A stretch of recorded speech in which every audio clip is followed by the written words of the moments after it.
And good evening and welcome to Bourbon Blog Live. It's my good friend David Blackmore. He is the ambassador for Glenmorangie and the Ardeg. And take a look. I'm going to actually get it a little bit closer on you because this is quite a nice whiskey collection. It almost looks like you're at a whiskey bar. Where are you right now? I'm actually at home. This was. I'm glad you said that. That was the idea as I was developing this, designing it, was to give myself the feel of being in a bar even when I'm not. Well, for you. I mean, obviously, a lot of bars are closed, but something tells me that whether it's during COVID or other times, people might want to visit you for a drink. Yeah, yes, it's supposed to be popular. Exactly. I mean, I have to find some reason for people to actually want to visit me. You know. So, but actually, how many bottles do you have there? Approximately. How many bottles do you have in your bar there? I haven't counted really in years. Never properly counted, but I'm guesstimating a couple of thousand at least. A couple thousand. That's great. Yeah. That's great. Maybe more. I don't know. Well, it's always fun to see you, and of course, I'm going to be sipping on some of the Quinta Ruban. Yes. Which I'm gonna have to have you remind me, because I know you've told me before the story behind the name. Yeah. It's a fun name to say. It starts its life off in some used American bourbon barrels, and then it goes onto the port casks. But everybody who's watching us, we're going to be here with Dave for a little while. Ask us questions down below if you're watching on YouTube and Facebook.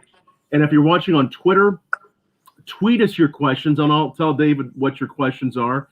I'm a big fan of both Ardbeg and the Glenmorangie, and tell us down below what you're drinking and where you're watching from. I bet you we'll even have some folks watching from Scotland. I hope so. That would be good. Yeah. Tell us, where are you? What town are you from originally then? I'm originally from Edinburgh. Can't you tell? You know, the criticism of a lot of us from Edinburgh is that we sound like Englishmen. No, born and raised in Edinburgh. I spent after that I spent 4 years at university in St Andrews. Then about another 4 or 5 years back in Edinburgh, and before I moved to London, and then the US. So yeah, originally from Edinburgh. That's excellent. So what have you lined up to taste there, and we'll kind of. Well, I knew we'd probably be chatting about the Quinta, the Quinta 14. So I have some of that, and I have the classic Glenmorangie original, of course, which is kind of where everything starts. But I thought I'd also throw in the Quinta Ruban when it was a 12, to show you where it's gone from and to recently, from the 12-year-old to the 14. That would be kind of interesting. And then the one I really wanted to get you a bottle of, but I don't think it was. I couldn't find any availability to get to you, and it was just one step too far. But we need to get you this at some point. The US limited edition Cadbull Estate 15-year-old, which is going down a storm right now. Just launched this earlier this year. So that's the 15. That is a 15-year-old limited release just for the US. Just came out. And it's all made from barley grown in our own private estate, the Cadbull Estate. So grain to glass, single malt, and a project we were working on 16 plus years ago. Right. It's crazy to think, you know. That's amazing. So again, that's one that's pretty limited. It's 15 years old, and the place where the grain actually comes from is a little bit different. Yeah, so it's our own estate, the Cadbull Estate, that surrounds the Glenmorangie house, just a couple of miles from the distillery. We have a farmer that farms that for us very closely with us, and we've been working for 16 plus years, as I said, to look at how we can grow the very best barley in the world, basically. So this is some of the first results of that we've bottled, really, I guess. Amazing. So, yeah. Well, let's have you walk us through some. Do you want to start with the Quinta Ruban and talk about the difference between the 12 and the 14? Sure. And remind me again, how long ago was it that you all changed from the 12 to 14? In the last few months, really. It's been really recent, yeah. Started coming into the States in about June or July last year. Right. But picked up pace through the autumn. So it's still a relatively new change. And I think just visually, the green packaging with the clear 14 age statement is that much clearer and better. But I think above and beyond that, the little bit of extra time in the cask, people have really taken to it. You know, so that the old one was classically 10 years in American oak and then 2 years in ruby port casks. The new one is actually about 11 years, if I'm honest, in American oak and about 3 years in ruby port now. So slightly different split there. So it goes in just a little bit deeper. Was that the idea, was to get a little more depth of flavor on it? Yeah. I mean, part of it was that. I'm just trying to create something a little bit richer. Part of it, if I'm honest, was also looking at the stocks that we had available. And for the last maybe 6 months to a year of the 12-year-olds, a large portion of that whiskey was actually up to about 14 years old anyway. So we realized we had the opportunity to make the change, and why not? So some of the things that you maybe lost a little bit between the 12 and the 14, there's a little bit less of the red fruit notes. But what you've really gained is a much longer finish, a much more sort of rich chocolatey note, and this kind of marmalade character coming through as well. So I won't talk too much about it before we nose it though. All right, we'll take. So which are you trying the 14 then? Yeah, all right, we'll both try the 14 Slàinte mhath. Good to see you, my friend. Mm-hmm. Likewise, absolutely. And it's got this incredible velvety character to it. The mouthfeel is incredible. I mean, it really has that velvet nature, like you say, a lot of depth. It plays on a lot of areas of my tongue too. Yep, and mine right now is actually quite effervescent on the tongue.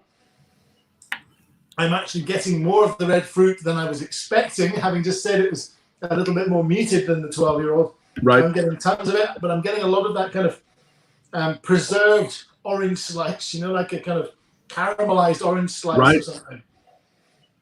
Something like that. And lots of that is beautiful. Kind of, so again, 3 years in the port. Yes, I mean, we don't say on the packaging, and Bill Lumsden and the team have been a bit reticent to actually say. And that's not because they don't want to tell you. It's just that this is the first bottling with the new age statement. And as you know, whiskey is as much a human art form as it is a science. Yeah. And when we're putting these barrels together to make this whiskey, if I could go out and definitively tell you it's 11 plus 3, it may not be 11 plus 3 with the next bottling run, because we're looking to keep the flavor profile the same, or improve it even, if possible. And therefore, the age may not stay exactly the same, the split of the ages anyway. So that's roughly what it is now. It may not stay that way. It's very nice. I really like it. The depth of character is, and that 14, just that extra depth. I do remember the 12, and I always did love the 12, but I can already see how much further this is going. Yeah, and for me, there's almost kind of this rose petal note coming through. Yeah. Particularly if you add water, and I've just been a dummy and forgotten to get myself some water before we started. Should I try to add a touch of water to this? We'll just have to imagine I'm adding water. I'll just do a little cap of touch there. Yeah, that's what. And that's where those more floral notes will come out. People often ask me what these lids are for. And apart from looking cool, one of the biggest uses I actually find is you can put some water in the lid and just pour it in. So that does help. Oh, I do see that. The floral nature, like you said, the rose floral nature, and really that light effervescence really comes to the top with just a touch of the water. Yeah. Because this comes in at right around 40, about 92 proof otherwise. Yeah, 46 ABV, so 92 US proof, yeah. Yes. The US to UK proof thing always still gets me a bit with the differences. Because, what is it, 100 UK proof is 57.1% alcohol, which is 114.2 US proof. So how do you calculate? Yeah, talk about that. I know a little bit about that. I can only talk about what I've been told, and it may be an old wives' tale, but what I've been told is that actually the US system is very logical. It's just double the ABV. It's just 2 tons, right? Whereas UK proof, what I've been told is that it's based on a measurement of alcohol that the Royal Navy used back in the days of sailing ships and conquering lands. And if you were to, let's say, coming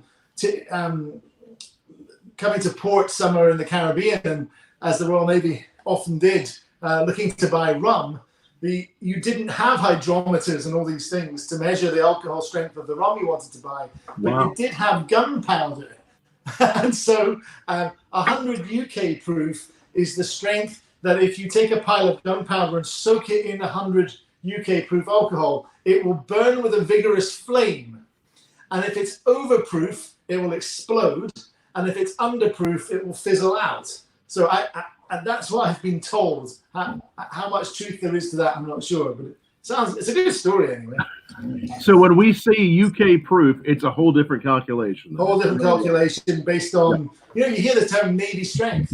Well, 100 UK proof is Navy strength, the proof that the Navy were trying to prove that the alcohol was the right strength for them. Because they had to prove that, right? Yeah. Let's get over here a little bit. Very nice. Okay, I can see it a little better now. So as the sun is setting, you're going into shadow. That's right. I'm still working the lights out. I figured it's a really beautiful day here on the border of Indiana and Kentucky, and I want to make sure put a little light there. Yeah. Well, I'm really happy to have this set up because I'm doing some filming in the next week or so for Ardeg for the guys back in Scotland. Wow. So I actually had a guy who is going to be recording a whole bunch of us in the company doing little tastings. He called me earlier today and walked me through, like a professional, how to set this up with lighting and everything. So I thought, hey, I'm on the BourbonBlog this evening, so why not use my new setup? I like it. It's very well done. I mix up between being downstairs in my basement and being out here. It's such a great day, and of course, if we do a cigar episode, I'm always out here. But sure. Yeah, I could do the same because I'm in Dallas, so I'm a whole hour behind you. It's fully daylight out here right now. Absolutely. Cool. This would be a nice one with a cigar, actually. This I was actually thinking that earlier because we had some last night and the night before on a few episodes, and this would be perfect with even this would really stand up to a pretty strong cigar, nice Maduro or something stronger. It's really beautiful. What are your thoughts about smoky whiskeys and cigars? Because I have my own thoughts, but I'd love to get your thoughts on whether that works or how that works. A smoky flavored whiskey, like a peat smoked whiskey, yeah. Yeah, I think it can really work. I think it's certainly something that can be an accentuating flavor, whether it is a smoky Scotch like the Ardbeg. I think it can really lift up some of those flavors. There's a smoked mesquite whiskey from California that we featured last week on our interviews called Warbringer, and it works really nicely with cigars. Yeah. But I have actually had Ardbeg with cigars before, and I love it. I think that even with as much smoke as some of the Ardbeg has, some of those sweeter notes can be brought out. Some of those sugars can come out of the cigar really nicely. Do you have a favorite pairing with your whiskeys and a cigar that you've done? I have to say I'm kind of a lax cigar smoker these days. I've kind of decided to give up one of my vices at least. So I don't really smoke cigars anymore. I have to say, I never quite got to. I get allergies a lot, so I always struggled. But I genuinely pretty much prefer my cigars with Glenmorangie rather than Ardbeg. Right. I found that when I was smoking cigars, that the smoke of Ardbeg often kind of was just too much of a different smoke. If I was going to have a cigar and smoke and drink an Ardbeg, it would probably be Ugadal because of the heavy sherry notes in there. But very nice. Yeah. But that's why I was thinking this Quinta 14 would be a nice one, actually. I think it would be. In fact, I may in a little while have to try it. There you go. It's a good reason to do that. We have someone watching that is a big fan of is it Signet or Signet? Yeah. Signet. That's how we say it. I know I've tried that with you before. The Signet. Dennis is a big fan of that one. That one again. It's a blend of years, right? Yes, it's there's no age statement on Signet at all, and that's really because there are usually elements of Glenmorangie, sorry, in Signet that are really old. I mean, dating to the mid 70s. Wow. And there's also younger Glenmorangie in there. The whiskey that makes up the chocolate malted component, that's the kind of beating heart of Signet, is somewhere in the middle. You know, it's without saying an age, it's older than a teenager. Put it that way. So some of it goes back to the 70s. So some of this is pretty old stuff. There's always a small amount of really old Glenmorangie and Signet, just to give it some backbone, for sure. And the chocolate malted stuff, let's just say, if it was a person, it would be just legal to drink in America. So there's a fan, they say, of the Astar. Mm-hmm. Astar being probably close to your heart, given that you're kind of most known for being the bourbon guy or American whiskey guy. It's all about American oak. It's all about slow growth, air seasoned, lightly charred, heavily toasted American white oak. A project that Glenmorangie Company really pioneered back in the early 90s, late 80s, early 90s, and then we very much partnered with our good friends at Brown-Forman on a lot of that now as well. Wow. So that's where a lot of the barrel, the cooperage is from the Brown-Forman. We get a lot of our oak from American oak from Brown-Forman, and that we've worked very closely with them before we were even owned by Moët Hennessy. And to be honest, thank you very much to them for keeping that partnership going. I mean, we need them a lot more than they need us. We're a minnow compared to them, and it's a great working relationship to this day. Yeah, absolutely, that's great. And they do some great barrels, of course. The only distillery in North America really that owns their own cooperage, and they make some fantastic things for their products. So just a couple of years ago, Dr. Lumpton and myself went on at the time pretty secretive journey to Louisville, to the cooperage right by the airport there, and met with all the team at Brown-Forman, and can't tell you much about what was talked about, but it was a very exciting meeting. Still a secret project in the works, right? Yeah, there were lots of things talked about, lots of projects, potentially partnerships. It was great. Yeah.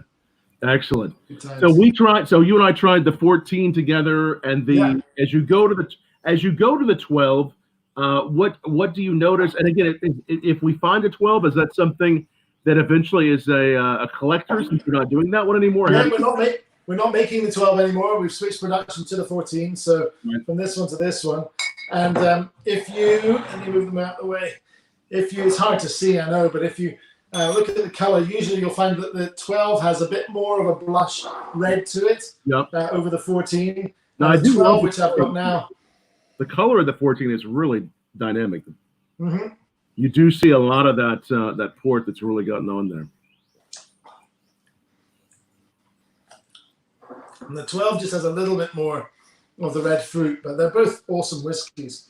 So I think if you're a fan of the Kinta Ruban, over the years, you're going to love the new one. I apologize if you hear screaming in the background. All right.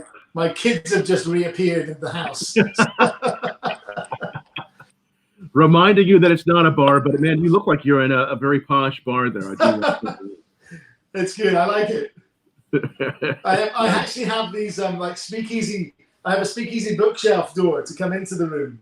Oh, you do. So you actually enter through a bookshelf that's tucked away. Yes. And given a couple more months, I would have actually installed the electromagnetic lock on the panic room kind of lock on the door, so that I can lock myself in away from the kids. If it becomes that much of a panic, you can do that. Yes, exactly. There's a few more bits and bobs to do. This side is all done, but behind the camera is a bit of a different story. I've done about half the room like this. I've got the other half to do. So. Are you going to be doing some, you were saying some videos coming up for Ardeg and Glenmorangie? Are you going to be doing some videos for content we're going to be seeing coming up? Don't want to give too much away, but yeah, potentially for Ardeg, given that Ardeg Day is coming up but not happening anymore. You know, we might be doing a little bit here and there for some online Ardeg Day stuff instead, virtual Ardeg Day. Well, yeah, and the Ardeg Day would have been when?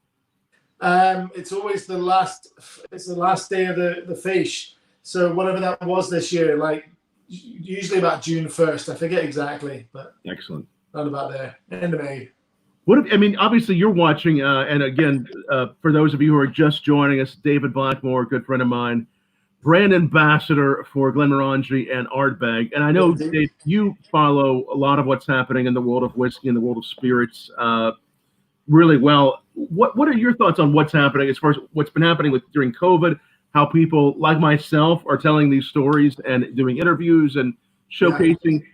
What are your thoughts? What have you noticed that you've liked, and where do you see all this going? Even if, you know, say even if we all go back to work tomorrow, which we're not, how do you see this lasting? I think, I mean, first and foremost, obviously the human tragedy is clear and terrible. So we can't escape that. But there are some bright spots. I've actually found the last few weeks work-wise quite enthralling, learning a whole new way of communicating and doing all these online things like this, and tastings in partnership with liquor stores who are, you know, utilizing home delivery services. So, you know, where people can, instead of everybody traipsing down to the store, which, you know, it's fine, it was great, and me flying in and, you know, taking a whole week to visit a market because we had a few keystone events during the week. That was all great, but, you know, environmentally not great, very costly in terms of flights and my time and the cost of hotels and not seeing my family and all the rest of it. And now I can stay here, and the consumer, and let's take a sort of classic example, X whiskey store has, or liquor store has a whiskey club. They advertise the Zoom event or however it is in advance. The consumer purchases whatever products that we're going to cover. They get delivered to their home. They get to join in a whiskey tasting, often with other members of their family that might not have been able to be dragged out and convinced to go to an event outside of the house. They get the comfort of their own home, and they get to not have to worry about driving, crucially, and they get an experience that can be tailored and controlled. And with me, you know, rehearsing it if need be in advance, screen sharing so they can see presentations, lots of opportunities to ask questions and feel less intimidated about asking questions than if they were in a room full of other people. So I think there's lots and lots of benefits to it, and I'm certainly busy. You know? My calendar is now getting to the point where I am doing 2 or 3 back-to-back, you know, of an evening. Wow.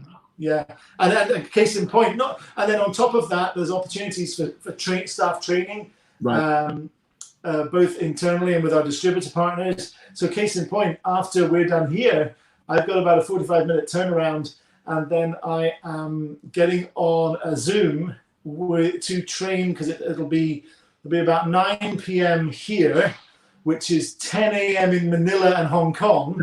And my colleagues in Manila and Hong Kong, I'm doing a full product training on the entire Glenmorangie and Ardeg range. So that'll be see me done by about 11 p.m. Head to bed, having done, you know, pretty significant work that, put it this way, it would have cost a lot more to fly me to Manila, even if it was possible. You know? So you believe, just as a result of what's happened, you think perhaps not only for you, but maybe other brand ambassadors will do a lot more of their training, a lot more, what you were saying earlier, education via Skype, Zoom, whatever it might be. It'll be interesting to see if people just flip back to the old way of working. I think once people look at this and how effective it is, I don't think it's gonna. You can't put the genie fully back in the bottle. I think there'll be a lot more of this moving forward, and I'm personally really, really happy to see it. And I think it's great. Yeah. Certainly, some occasions would call for in person, and there's such an energy that can be built. But I agree. I think it definitely will change dramatically. One of the other things I think we'll see is the kind of the division between the social media savvy kind of blogger, Instagrammer, and the spirit savvy but not social media savvy brand ambassador blurring potentially. Right. As brand ambassadors get more savvy to social media quickly, you might see us actually appearing a lot more on social media. And kind of acting as our own social media influencers a bit better than in the past. So that's kind of interesting too. Right. It certainly gives us, just in the beginning when we started this this BourbonBlog Live quarantine drinking team series about a little over a month ago when the quarantine first started. And right away we said, we know people want to have the content, but we want to make sure we're feeling like we're connecting viewers and whiskey lovers with people like yourself and just being encouraging and hopefully inspiring everyone over a glass of whiskey. And it's really been fun. We've not missed one night, I think, and I think you may be the 40th interview tonight. So. Wow, geez, that's a marathon. that's amazing. And I think, if I'm not mistaken, and I'd have to think back, as much as I like Scotch, I think you might be the first Scotch. It's possible. Hey! So you get. We'll convert. Our Scots will convert you. Still got a chance. No, to be honest, I love myself a good American whiskey, and I'm trying to think. Now, this is all Scotch, really, but over here, I've actually got I've got a couple of interesting just glass jars here with a Four Roses, and I forget what the other one is that I was given a few years back when I visited the Brooklyn Brewery. Oh, nice. The head brewmaster there, they've done a collaboration with Four Roses and I'm blanking on the other distillery, where they actually matured some of their beer in barrels from those distilleries. He was very kind to actually give me some bottles of the whiskey that was taken out of those barrels. Amazing. So I've got some of that there. That's a prized possession, that's for sure. But I'm a big Four Roses fan, I have to say. Four Roses connection, don't work for them, just really love their stuff. They do a great job, and it's always fun to see the ways that obviously Kentucky barrels go on to help Scotches like barrels, and then the use of port barrels, other barrels. Has there been a barrel experiment or I guess a release or just something that you've seen, whether it's with your Scotches or other Scotches, that you think is the most interesting expression with a finish that you've ever had with Scotch? That's a great question. Interesting expressions.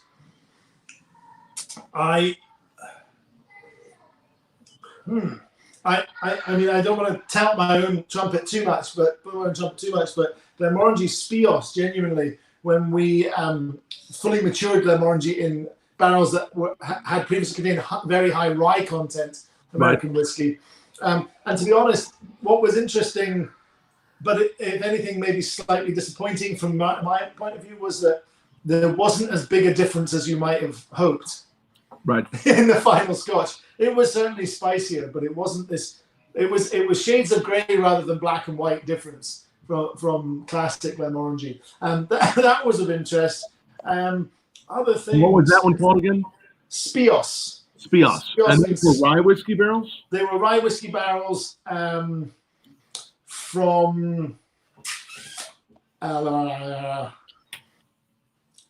Can't say. Better not say. Yeah. I was about to think I should say, and I thought how much trouble I'd get in. Sorry about that. The other story I can tell you, which I'm yet to taste the results from, back before my time with the company, back when we were family owned by the McDonald family and imported into the US by Brown-Forman, we did a cask swap, one cask swap with our buddies at Brown-Forman, and we filled one barrel full of Glenmorangie and shipped it immediately to Kentucky. And we took 1 barrel of Kentucky whiskey and had it shipped as fast as possible to Scotland. Wow. I discovered this story about 4 years ago, and we did some investigation. And when I was kind of asking people what's going on with this, where is it even? And it would appear that the barrel of Glenmorangie that was been maturing in Kentucky has disappeared, probably down someone's throat in Kentucky. So the guys at Brown-Forman, I think, have enjoyed that barrel privately at some point. The barrel of American whiskey that made it to Glenmorangie still exists and is in one of our warehouses. But it's in an interesting position. I haven't tasted it yet. I've requested a sample several times. Hint, hint, Dr. Bill, if you're listening. But it leaves us in an interesting situation because not only now with the kind of tightening up of the Scotch whisky laws that govern us, not only could it not be called Scotch, obviously, but the Scotch whisky laws say that you can only make Scotch whisky in Scotland. You cannot make or mature any other form of whisky in Scotland and call it anything. You can't call it whiskey. Can't call it whiskey. It has to be called. So we have this barrel of not whiskey because it obviously it also can't be called bourbon or American whiskey anymore because it hasn't matured in. So what it is, it's just a freak. It's a freakish barrel of mature oak cask matured spirit. Right. Yes, I've seen some of these. There was someone that attended a New York restaurant show that I go to every year that had done a rye whiskey, and they just had to call it rye spirit from Scotland. Yes, in Scotland. Yeah. There's been a couple of distillers do a Scottish I think it rye. Was, is it Ardeg? Do you know that? Ardeg, yeah. I get to taste that. They made a rye. It's actually quite nice. They made a rye whiskey, and I said, "Why aren't you calling it whiskey?" And they're like, "We can't." So if you see whiskey, it has to be Scotch. Otherwise, if you get experimental, you have to call it spirit. What do you think of that rule? Is that not to put you on the spot, but what do you think of that? The Scotch whisky regulations are there for a good reason. They protect us from being counterfeited and taken advantage of around the world. I understand. And therefore, by and large, I'm fully in favor of them. But it doesn't mean that I'm not thoroughly frustrated by them on a regular basis at the same time. Because here's one. If Ardeg was a distillery just south of the Tweed River and therefore in England, they could call it whiskey. Right. They could call it English whiskey, no problem at all. Right. But I'm not sure. I think they do call it Scotch whiskey, don't they? Do they not call it Scotch? I would have thought rye, a whiskey made from rye in Scotland would be grain Scotch whiskey. I think they're calling, and I would have to go back because I do have the label not too far. It's in my cellar, but I think they're calling it a rye spirit. Okay. Because that might be an age thing. This year and last year, I think I would have to look. And it was very just be an very age nice. thing, though. That could be because it's not 3 years yet. But I would have thought, and I may be wrong here, but if you distill, because if you think about it, distillers in Scotland, Diageo and all the big boys are making grain Scotch from any grain they like, mostly wheat, but some corn, every day, and laying it down. It's the grain whiskey that goes into all the big blends. Right. I don't see why anyone would discriminate against rye. It's just another cereal. Right. So maybe there's something else to it. Maybe they're not using malted barley for their enzymes. Maybe they're doing. There may be something else to it, but I do see the need, especially given the importance of Scotch in Scotland, the need to say this is whiskey. Being that it's a controlled, domain, as it were, like the French say, this is something that's very important that you will have to know. Otherwise, in America, we have so many such a bigger place. We have so many different American whiskeys, bourbon, and so that would, I see why it's so important for Scotland. It makes we've talked about it over the years. Yep. There've been all sorts of wacky experiments Bill Lumsden's done, and kind of getting back to the question of finishes and casks and what would be some of the best. So don't know if he said the best or if he said the most interesting, because one of the most interesting and at the same time most horrific that I've tasted was, in the true nature of experimentation, Bill Phil had just a handful of barrels made from Brazilian cherry trees. So instead of oak, Brazilian cherry wood barrels made a good 15 years ago, at least, I guess. And in about 2006, I had the misfortune of being able to taste some of that whiskey that had been in cherry casks, not sherry. And it was a learning process, a privilege, and bloody awful. If you can imagine somebody boiling down cherry cola to a syrup and then mixing in black boot polish and then pouring that into your whiskey, that's kind of where you got to with that. But it was fascinating to try. But that was one of the ones where we were quite glad it was a failed experiment, because if it had turned out to be the elixir of the gods, we would have had to have faced up to either never bottling it and being disappointed, or challenging the SWA regulations. Right.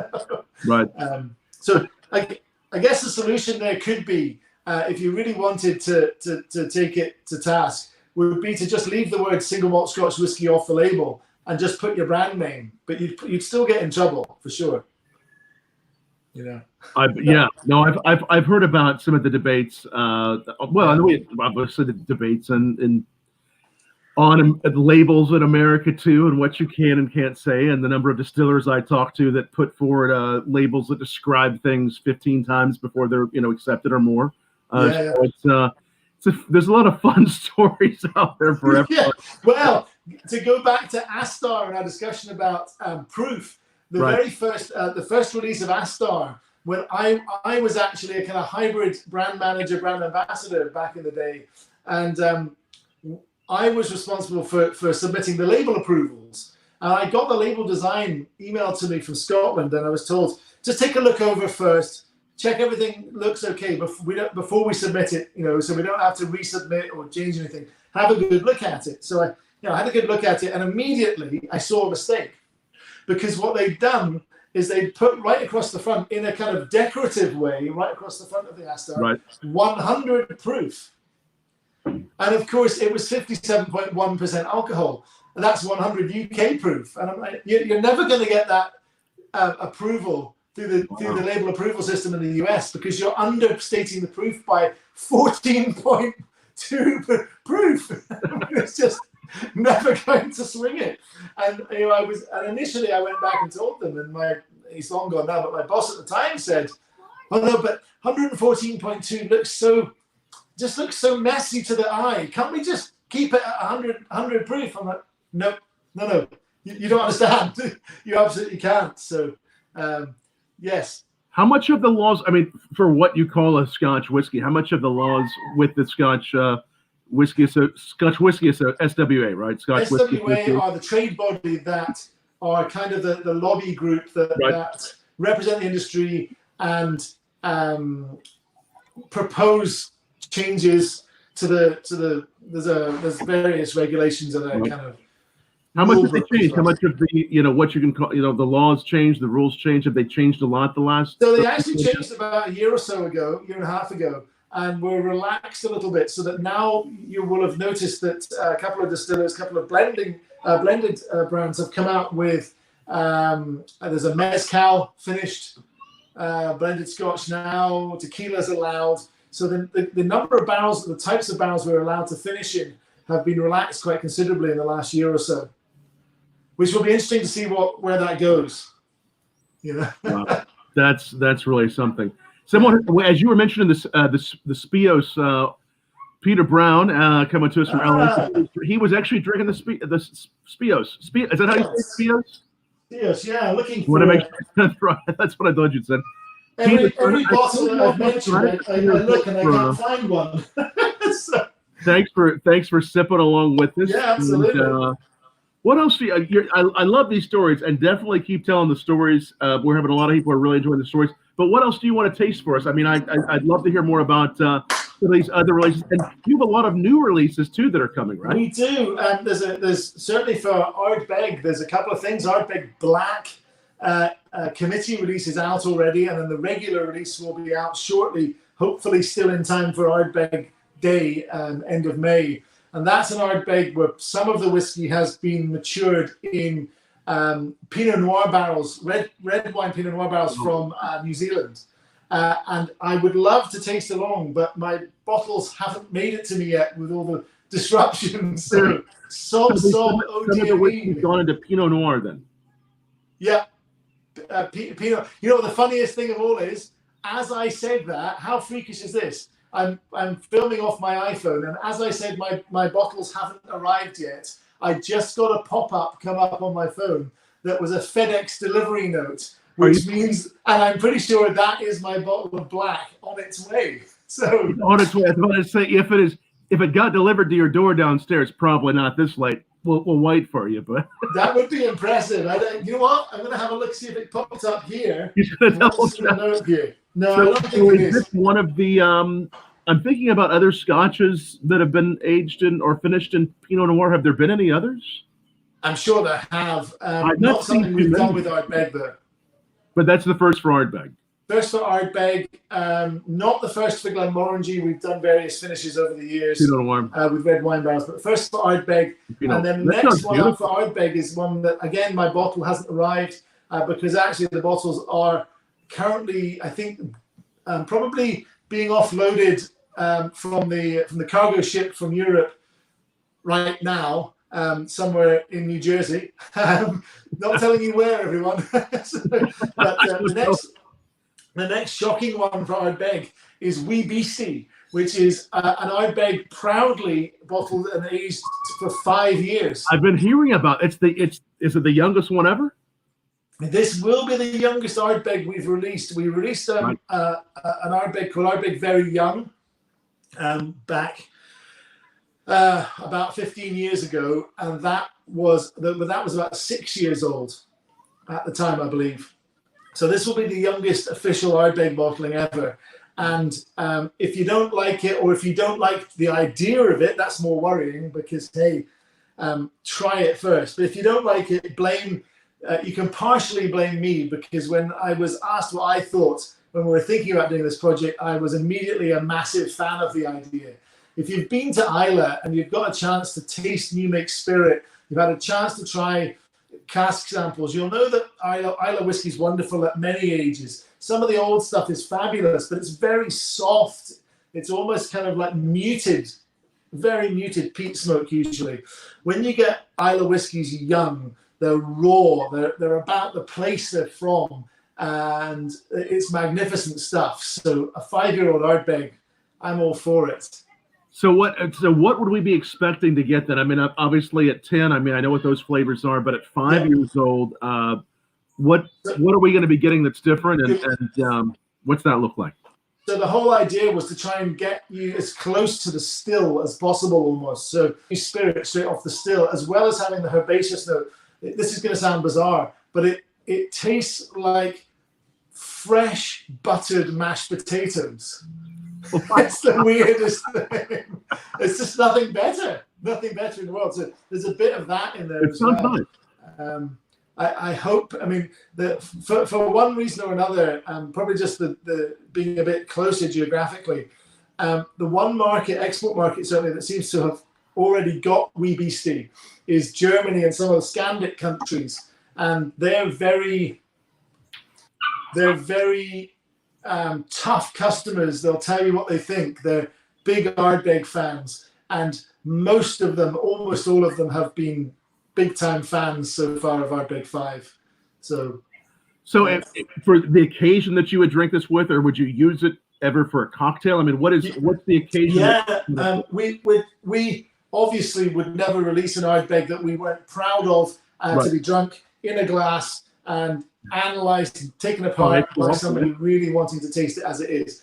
Whiskey, single malt whiskey, should always be able to do that, and Wee Beastie can more than do that. But yes, if you were, the first thing I'm going to do with it, the first thing I'm going to do is sip it when I get my bottle. The second thing I'm going to do, shock horror, is I'm going to make a Bloody Mary with it. Oh, that'd be nice. I bet that would be really nice. Smoke of that intensity and tomato. If you're a Bloody Mary fan, smoky bacon, which is Ardbeg all over, smoky bacon and tomato for breakfast, of course.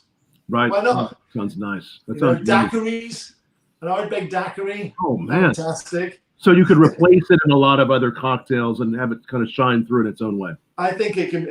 There's a lot of things that can be done that'll be a lot of fun, and I think finally, touch wood, there'll be some on-premise, some bars actually left when everything opens up again. Right. It must be. It's awful. But anyway. When the on-premise starts to recover, Ardbeg 5 will hopefully also be at a kind of price point where they can play with it in cocktails. Right. It's commercially viable for them in a cocktail. Right. So many good Scotch cocktails, and my wife and I have had a lot of fun making cocktails with all kinds of whiskeys during the quarantine, as I'm sure a lot of our viewers have. And if you have a cocktail you've made with Scotch, post it down below. But it's fun to experiment during the quarantine. But I bet that would be really incredible. What's the price point going to be for that one? I should have. It's all right if you don't worry. It's going to be cheaper than the 10. Right. It's going to be probably about $10. $10, a little bit more cheaper than the 10, hopefully. So we'll look forward to the black, the wee beastie, which what a great name. It's like the Scottish say. You always say wee if something's a little smaller. The little beast. The little beast. Then we have the second release of the more regular release of black again for Ardbeg Day. And then what have we got? I don't think this is breaking a secret, but there will be a second release of the Ardbeg 19-year-old Trevan. Slightly different cast makeup, so there'll be a second release of that coming this year. Nice. Maybe even some other things from Ardbeg that I can't talk about right now. And then for Glenmorangie, we've had the Cadboll Estate 15. There is going to be likely a small release, new release in the Grand Vintage range at that upper echelon above Signet. That should be coming in the early fall, and a couple other things we're working on as well for this year that may or may not come through. So I don't want to say too much about those, but all kinds of great releases coming forward from Glenmorangie and Ardeg to look forward to. What weird finishes next? What's that one? This was from was this last year or the year before? I forget. Ardbeg Drum. This is a partial rum cast matured Ardbeg. Nice. So I thought that could be a bit of fun to try and talk about. Yeah, tell us about that. I can't pass any. I wish I could, throw some down. Hold my glass out, and we'll pour me. Hey, I had an idea today, and I'm waiting to hear if he's up for it. But I had an idea. I proposed in an email to our illustrious leader, Bill Lumsden, who likes his whiskey cocktails, but like me is very much an amateur in terms of making them. Right. And I've been having fun, like you, kind of making cocktails with my wife, and she's been enjoying them. And I've been getting better. And one of the things I've realized is that a lot of the classic cocktails aren't very hard to make, are they? Really? Right, that's true. They're pretty easy. They're really easy and they're delicious. So what I thought could be fun, I'd love to gauge people's thoughts on this, whether it be worth, whether you tune in to watch this maybe once a week. Bill, I suggested to Bill that him and I do an Instagram live where we take it in turns during the session to teach the other person how to make a cocktail. So we both prepare ahead of time, tell us the ingredients, and then I go along as Bill teaches me how to make X, and then I show him how to make a cocktail as well. And at the end, as we're sipping on those cocktails, we have a discussion. This is the catch. We have a discussion about the flavors in those cocktails and anything that might inspire Bill towards a possible new, like he makes his whiskeys very much by being inspired by flavors and then thinking, how can I get that flavor sensation into my whiskey instead of just filling barrels and waiting to see. So I suggested to him that there's a whole range of flavors in cocktails, classic and modern, that aren't flavors you naturally would pick up in daily life, and aren't really readily available in the whiskies themselves. So maybe there's some level of inspiration he could take from us doing these few weeks of sessions with cocktails. And people might want to watch that. I don't know. I think they would. I think it'd be exciting to see there on Instagram Live. And I think it would be a lot of fun to watch you all going back and forth, teaching, experimenting, and what comes out in real time sometimes, just like these live videos, can be, I think, very engaging and can make things all worth the while to watch. Yeah. Do you have a favorite Scotch cocktail or a couple favorite Scotch cocktails that are kind of your go-tos when you've used Scotch whiskey? So the two I've been really concentrating on recently have been a Boulevardier. Yes. And a Boulevardier usually with actually Glenmorangie original, and even very, very decadent of me, a Boulevardier with the Cadbo, a little bit of Cadbo as well. But the other one, which I know has in some quarters become a very out of fashion cocktail right now, and all I can say is you're wrong if you think this is the Blood and Sand. Oh, I love a blood. So a Blood and Sand with the Quinta 14, with those lovely kind of red fruit and caramelized orange notes in the whiskey is magnificent. And if you can do it with blood orange juice, all the better. It's magnificent. So, I bet the Quinta would be really lovely. Yeah. So one shaken, one stirred, not very difficult, either of them. Beautiful. I love the Blood and Sand. We found one a couple of nights ago that's called the Robert Burns. Yeah, Bobby Burns, yeah. With just a little bit of absinthe. Well, it has vermouth, it has Scotch, and then we use just a little bit of absinthe and some bitters, and I thought it was really nice. Nice, yeah. Ardeg Last Words are pretty awesome. That'd be nice too. Yeah. I'm certainly not the cocktail expert, but I'm learning. That's one of the other things about being home a lot is I've got time to learn.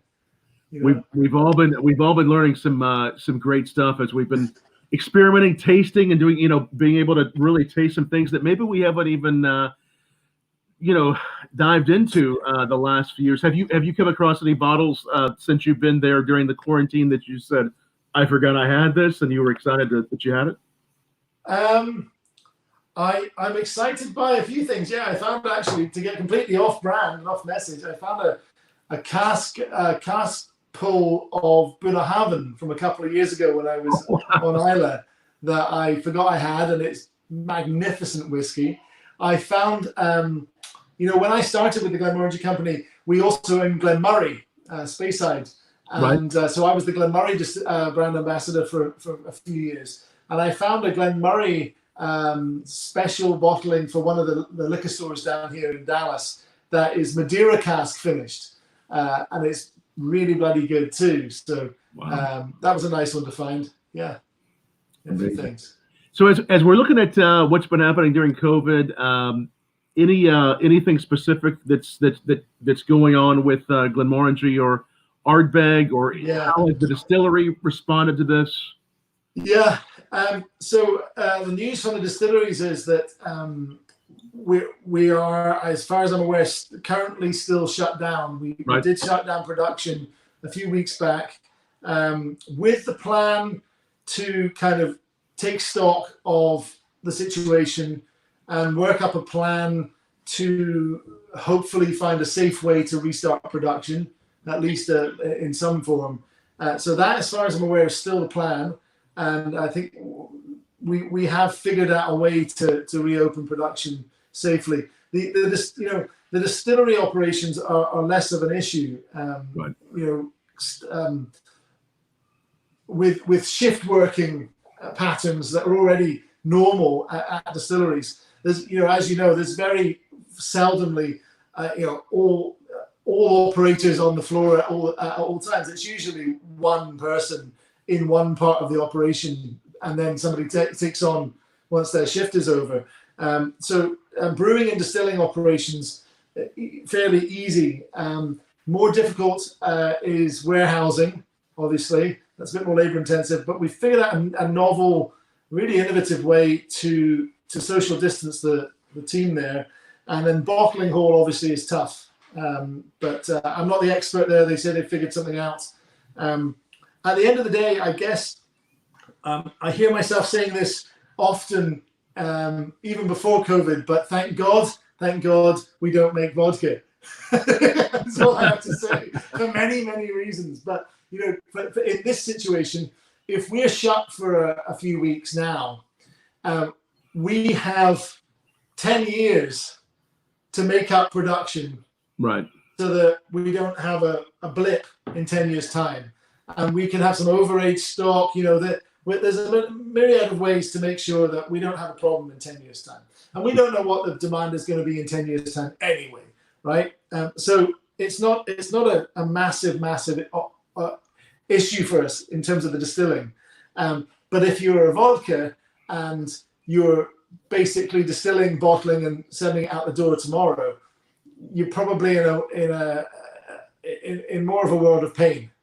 Right. Yeah. But luckily for us, we have reasonably good stocks in the States anyway. So not stuff I should really be talking too much about, but we're doing okay right now. That's good, and good to know that it will be back up and going soon. We hope, and it's good to know that we have 10 years to make up for it too. That's exactly right. That's going back to the point on the 5-year-old Ardeg. You know, it's funny. It's all about perception, right? Because a 5-year-old Ardeg is scandalously young for some people, and I bet you there's people out there who are literally going, "My God, that Ardeg, that's too young for an Ardeg," as they sip on an American whiskey that's 4 years old. Right? So, well, it's like they say, age is just a number, and it's all about the flavor that comes through, and what's picked out. So it'll be fun to try that. And that wasn't meant to be a slur on American whiskey by any means. No, of course. No, I think age is just a number exactly, and when it's ready, it's ready. Right. Well, one of the things that they say, and I don't know if we always know this is true, is that, and I think that there is some truth to it when you look at the temperature differential in Midwest, Kentucky, Southern America, where several years equals even more years in Scotland, because the temperature variance in Scotland might be 20 degrees, in America it might be 100. What do you think of that? I mean, what do you think of how just that? You've heard this analogy before, right? I mean, it's pretty fundamental to everything that you decide to do. I mean, I'm probably in the most extreme, one of the most extreme places you could make whiskey, right, here in Texas, right, where the temperature just gets to somewhere where, for weeks and weeks and weeks on end, to a temperature that Scotland's never seen. So I guess it kind of dictates the style of whiskey that you're going to make, but it also informs the type of barrels you might want to use as well. Right. In Scotland, the climate is going to give us a long, slow maturation anyway.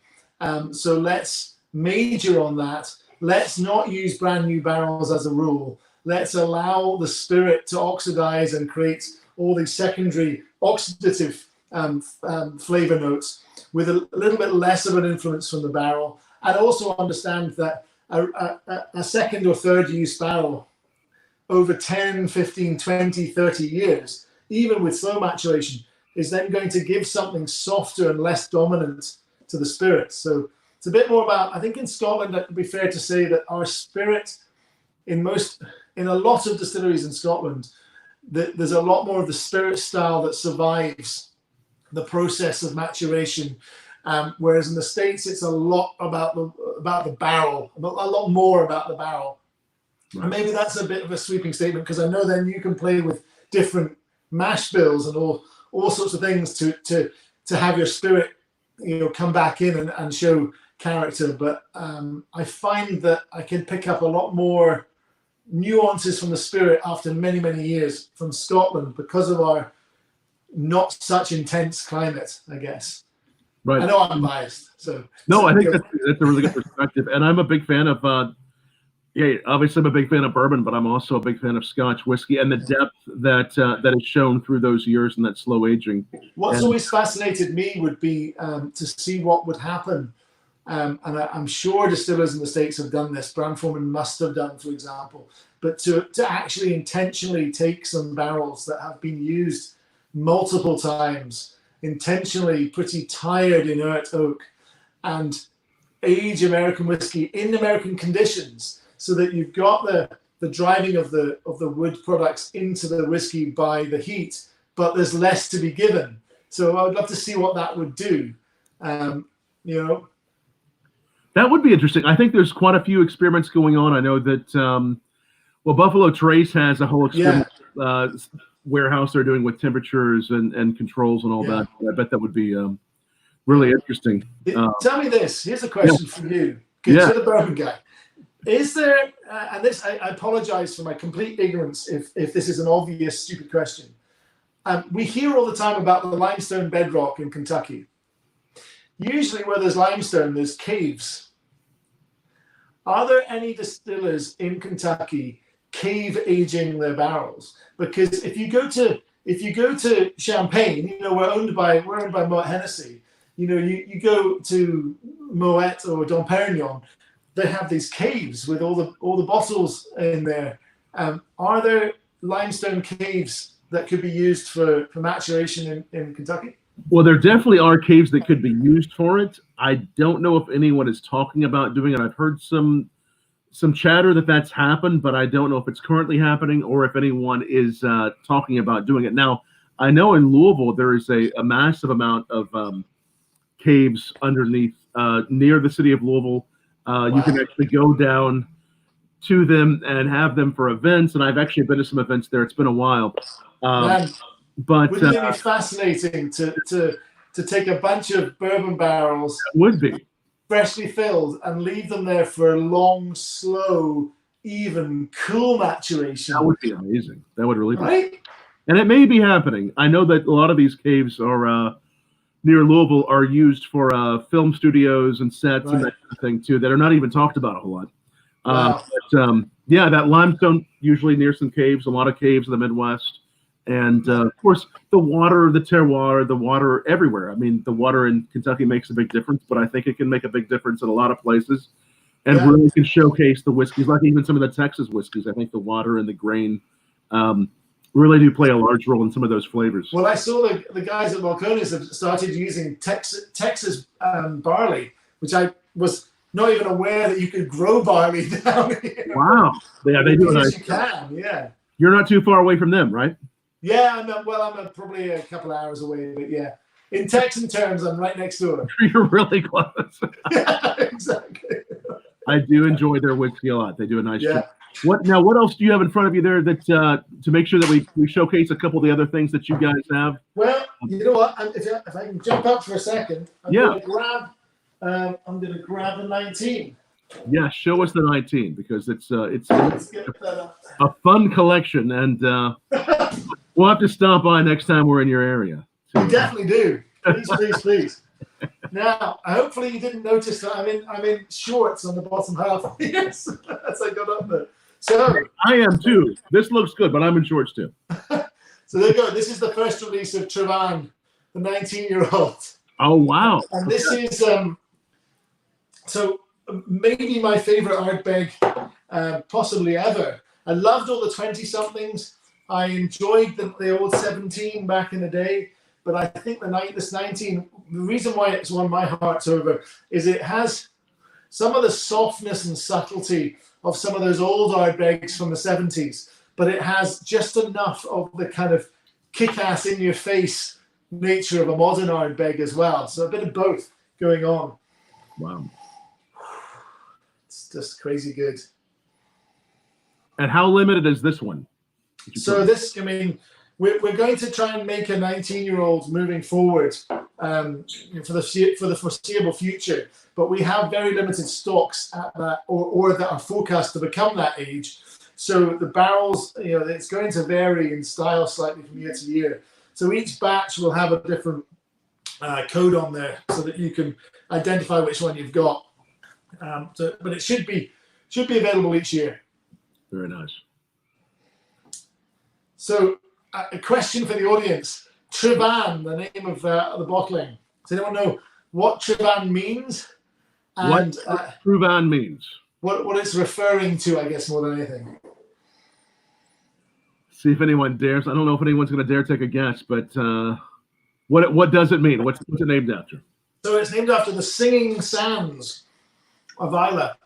So there's a beach on Islay that has this very, very fine sand. And at the right weather conditions, when the wind's blowing in off the sea and the tide's coming in and out in a certain way, the sand particles are so fine, it actually sounds like the sand is singing. It sounds musical. So it's a beautiful spot. That is cool. And that's what the 19 is named after. Yeah, after the singing sands of Islay.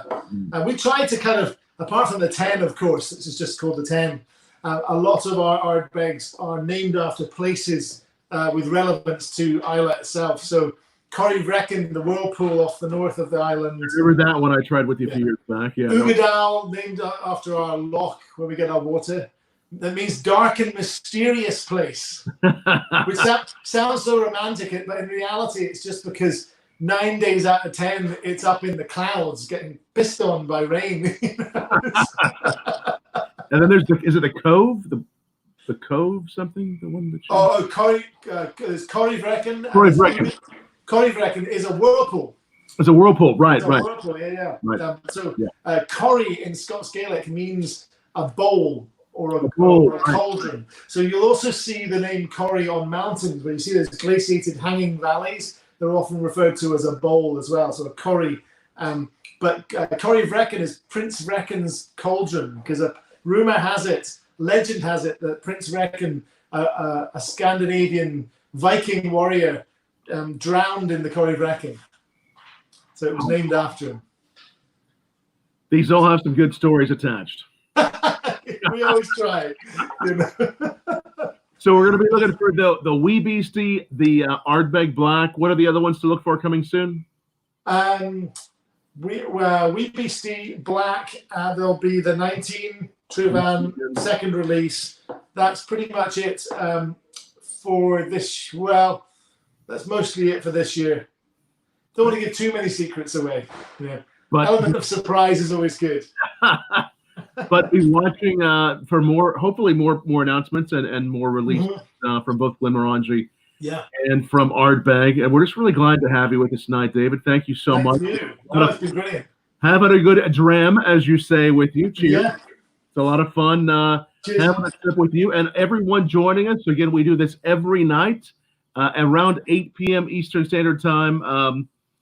Be watching on BourbonBlog for the whole schedule. We'll be here all week for you. The best place to find us is BourbonBlog.com/live. And if you did happen to join us, and it was kind of halfway in, there's that link, BourbonBlog.com/live for the latest. Go back, watch this. Definitely share this with your friends because it is so much fun to drink with David. He's one of my favorite guys. And thank you for joining us. And we'll definitely, as this unfolds and more news unfolds, we'll definitely have you back, David. That would be awesome. And if you fancy getting, if we could work out the technology, the time scale, if it worked, maybe we'd get one of the guys from Scotland on, Bill or somebody like that. I would love that. Yeah, we could get some. Maybe we could do it at a different time or something. We can in the middle of the night. He can have scotch with us if he's up for it. That'd be fun, right? If he's really up for it. And tonight you're virtually going to Hong Kong here in a little while, right? I am, yeah. I'm off to Manila and Hong Kong in a little over, just under an hour, yeah. Crazy. Excellent, buddy. Thank you so much, my friend, for joining. Buddy. Thank you, David. Thanks for watching. Bye.